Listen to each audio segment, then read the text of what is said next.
Officially, at least, the Troubles are over. Though out here in Northern Ireland's stunning border country, it's sometimes hard to imagine they'd ever begun. Since the IRA declared an end to using force to achieve Irish unity, on the border with the Irish Republic, the British watchtowers are coming down.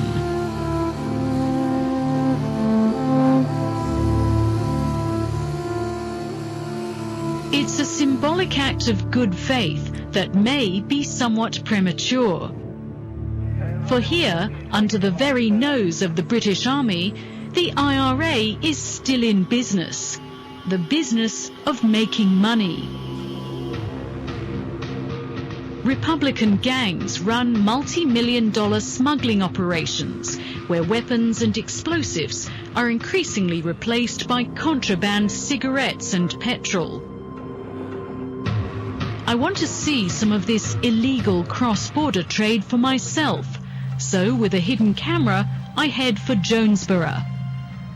Jonesboro Market, the best way to describe it is an open-air duty-free shop. That is the best way to describe it.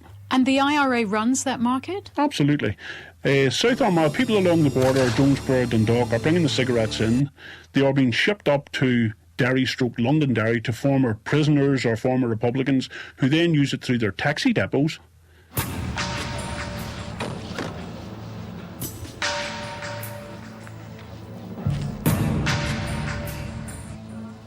It's known as the Peshawar Valley, and apart from cigarettes, I'm told you can buy anything short of an AK-47. This is just a tiny fragment of IRA Incorporated's activities. So what's that? Give me 18.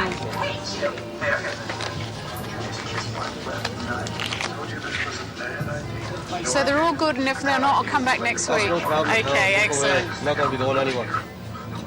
Northern Ireland's contraband industry now costs the British government at least $700 million a year in lost taxes.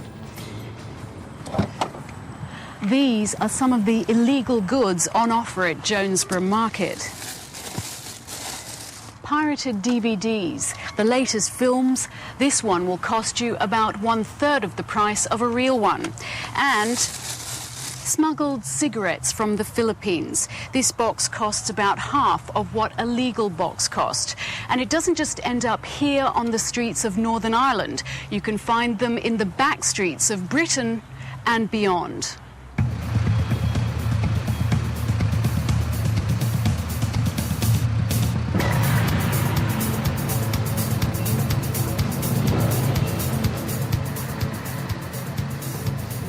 Loose talk about IRA operations can still invite a bullet through a kneecap or worse. As a British agent in the IRA, Kevin Fulton saw firsthand how the paramilitary began mixing business with bomb making. So long as it's got the Queen's head on it, everybody will deal for money. They're getting money in, they're buying their property, they go on holidays. 15 years ago, most people could not even do that. Now they've got money, they can do it. And when money is basically like a drug. When you start reeling it in and making it, you don't want no one to upset your apple cart.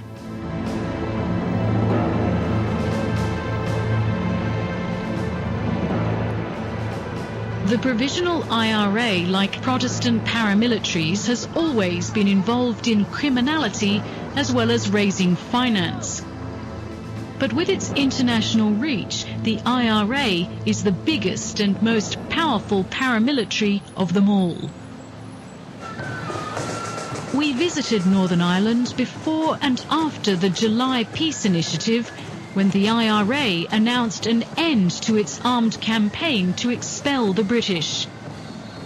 But the declaration said nothing about ending criminal activity, and a mission that's attracted growing criticism in recent months.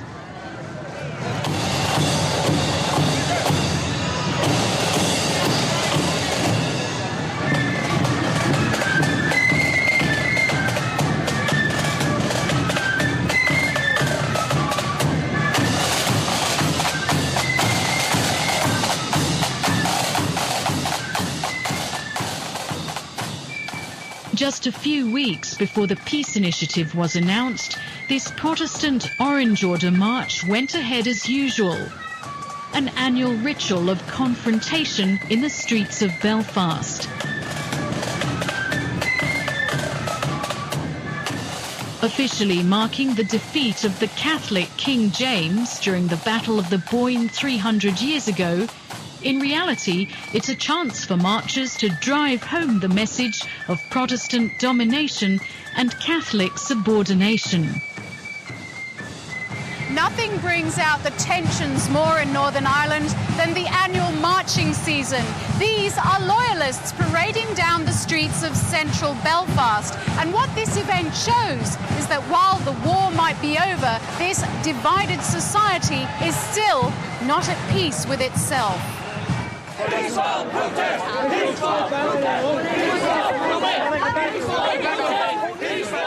Republican leader Gerry Adams, for decades the face of popular opposition to British rule, directs demonstrators blocking the path of the Protestant parade through a Catholic neighbourhood. People are getting carried off the road! Don't lift your hearts, give them a cheer! It's a fruitless battle, a handful of men against the might of the British establishment. For Gerry Adams, this was a PR stunt to show his supporters he hadn't abandoned the cause, despite the IRA being just weeks away from announcing a new direction. What Republicans have to be is very strategic in our attitude. Think beyond the difficulties next year. Think beyond the problems that have been inherited from the last number of years. Think of where we want to be in 10 years' time, and then fit ourselves into a process which helps to bring that about.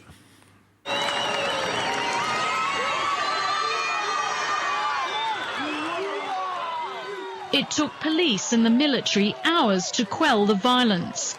The war with Britain may now be officially over, but given this level of passion, peace on the ground looks far from assured.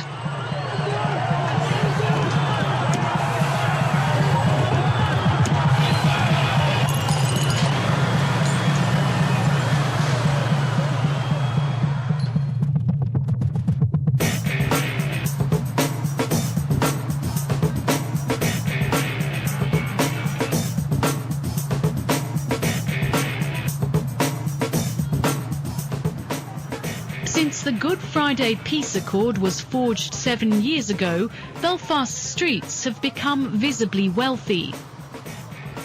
The Irish government says paramilitaries have used a range of businesses to become extraordinarily rich, with a net worth of hundreds of millions of dollars.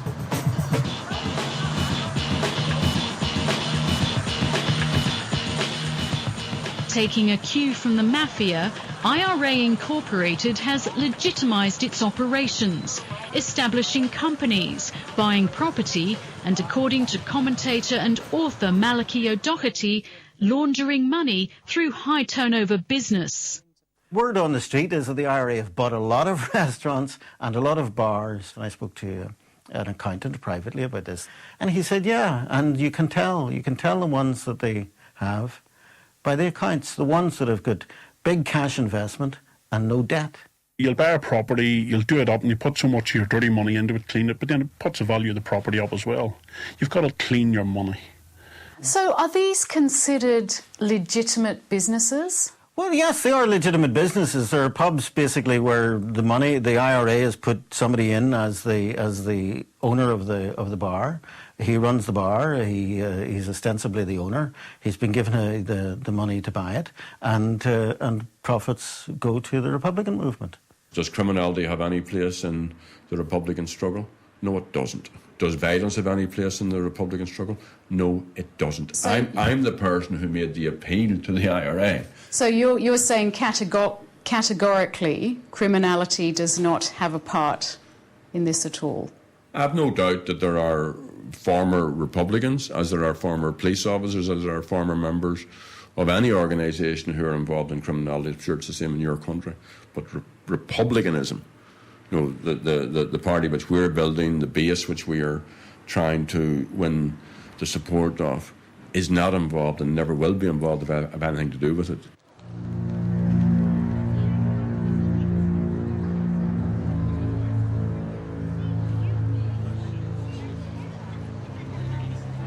Last December, this nondescript bank, built to withstand the bombings of the early 1970s, was penetrated by master criminals. At the time, it was the biggest cash robbery in the world, the equivalent of $64 million. The bank's former owner, the National Australia Bank, picked up the tab. Within days, the finger was pointed in one direction. In my opinion, the Provisional IRA were responsible for this crime, and all main lines of inquiry currently undertaken are in that direction. Through a quirk of history, Irish and Scottish banks are permitted to issue their own money, which circulates alongside the British currency. The Northern Bank took the extraordinary step of changing the look of its money. Within months, much of the cash from the robbery was illegal tender.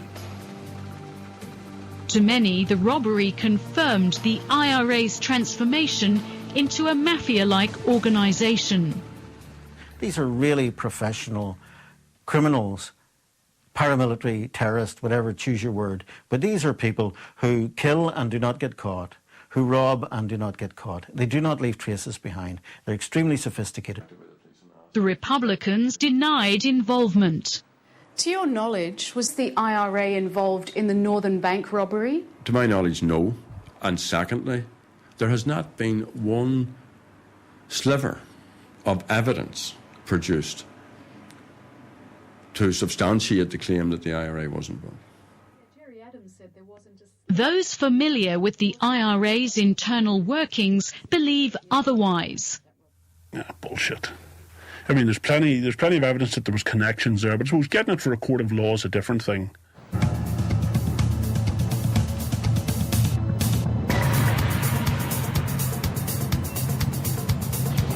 As a British soldier, Kevin Fulton was an agent in the IRA for 2 decades until he was exposed in 2000. He infiltrated a leading paramilitary unit in the south, which developed new explosives. His mission was also to spy on business activities. Well, the IRA, you're called the war chest, it was financing. I mean, an army needs money to run, and the IRA they basically are an army. You know, they were different, they had pubs, they had clubs, they had gaming machines. They actually stole lorry loads of stuff, they would sell it on through third parties. It gathered money.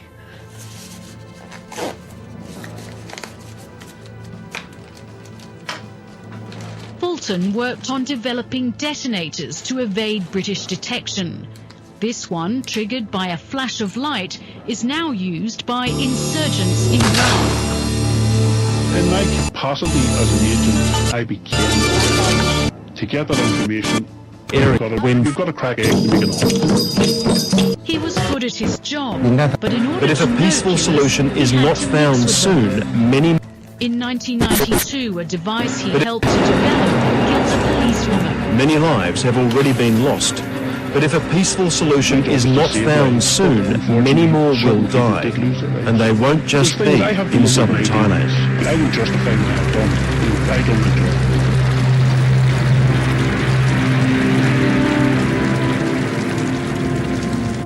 From a very different vantage point, Willie Frazer also watched the IRA stockpile money.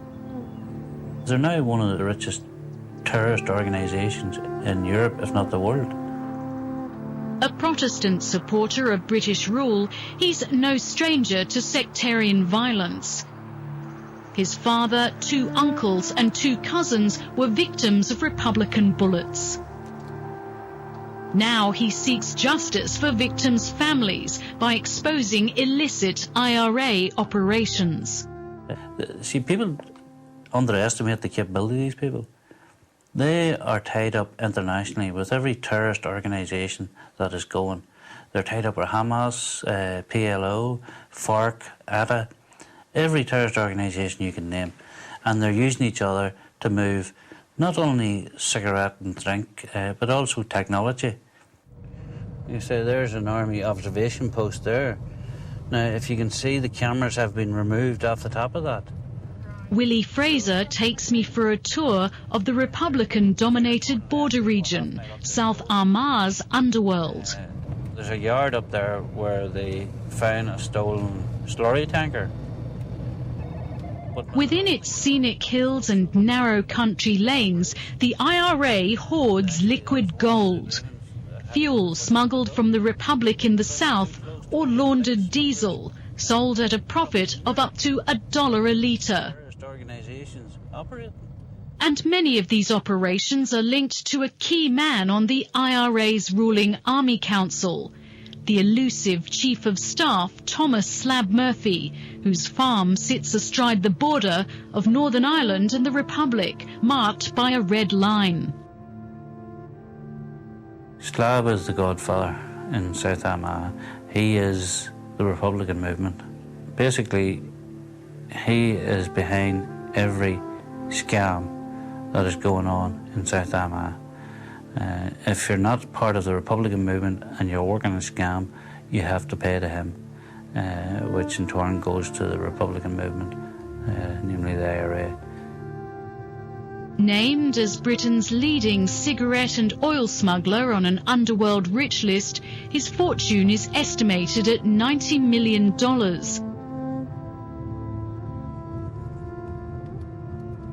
At Thomas Slab Murphy's house, we saw several oil tankers, but it's not safe to linger. All right. Mr. Frazer spots a lurking security patrol, and we're off. We definitely aren't going back now. While signs of the illegal trade blot the countryside, Mr. Frazer says no significant Republican figure has been prosecuted. We actually broke into one of the warehouses where they were storing these goods and photographed the stuff in it. We then went to the appropriate authorities and asked them would they move on it. They never even rung us back. Now that answered our question, that they're more interested in keeping the terrorists happy than they are actually catching them. The Northern Ireland Police declined all our requests for interviews on the IRA's criminal activities, and many commentators expressed scepticism about the police's role.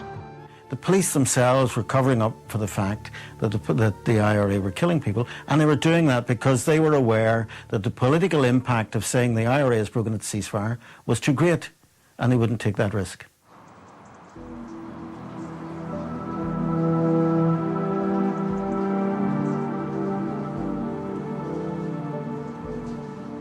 In the Catholic enclave of Short Strand, a family grieves and, despite the passage of many months, waits for answers.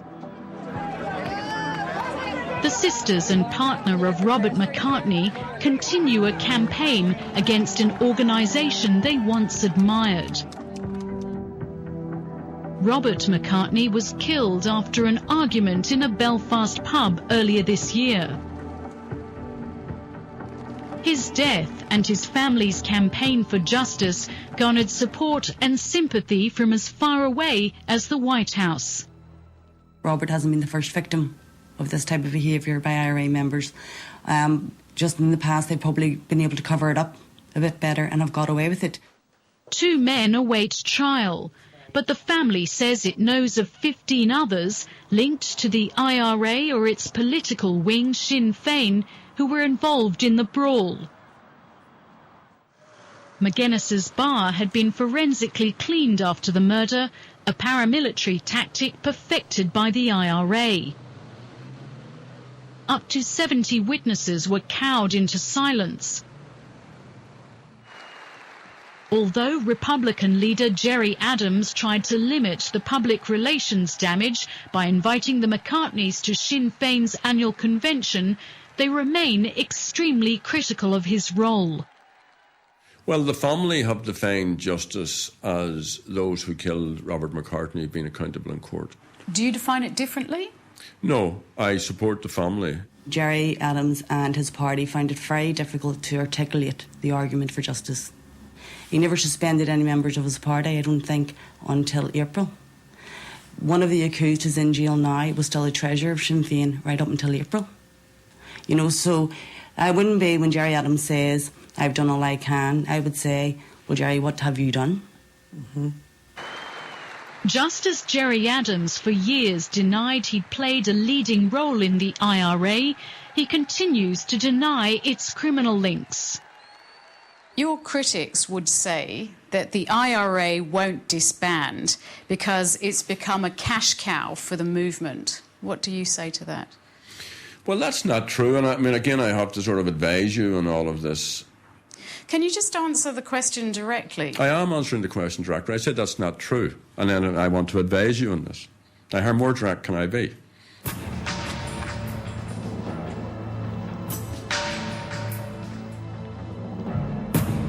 Meanwhile, in the so-called Peshawar Valley, the Jonesboro markets and oil yards continue to operate with apparent impunity. This despite the establishment 2 years ago of an organised crime task force. At about the same time, an agency with a mission to confiscate the assets of this illegal trade also set up shop. Headed by former Deputy Police Chief Alan McQuillan, it froze $14 million worth of assets last year. I think we've made good progress. We've set up the office, we've recruited all our staff. Within 6 months we got our first assets frozen. These operations are so lucrative because of the amount of money. They can make tens of thousands of pounds a day in some of these operations. They're so lucrative that you close one down and another one springs up. So it is a continuous running battle to try and keep on top of these. Critics like Willie Frazer say claiming progress when such small amounts are involved is a joke. This asset recovery agency, how much is it costing to run them? Because, to be honest with you, if that's what they're coming up with, they'd be safer giving the money to charity, for it's not doing any good. I think basically things will only change if the people decide that they're not going to be controlled by thugs and bullies in their area. I mean, every community has criminals in it, but when the crimes are backed up by powerful organisations like the IRA, I mean, people are fighting very formidable force, but it's not impossible.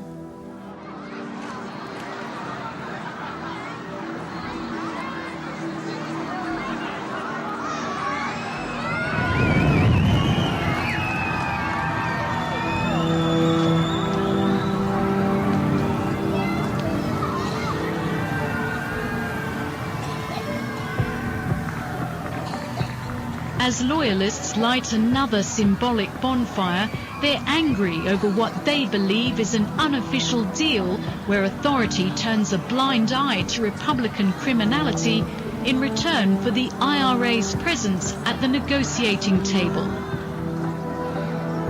Crime by loyalist paramilitaries, on the other hand, is frequently targeted by authorities, and no one has explained how the IRA will steer its membership into new and peaceful purposes.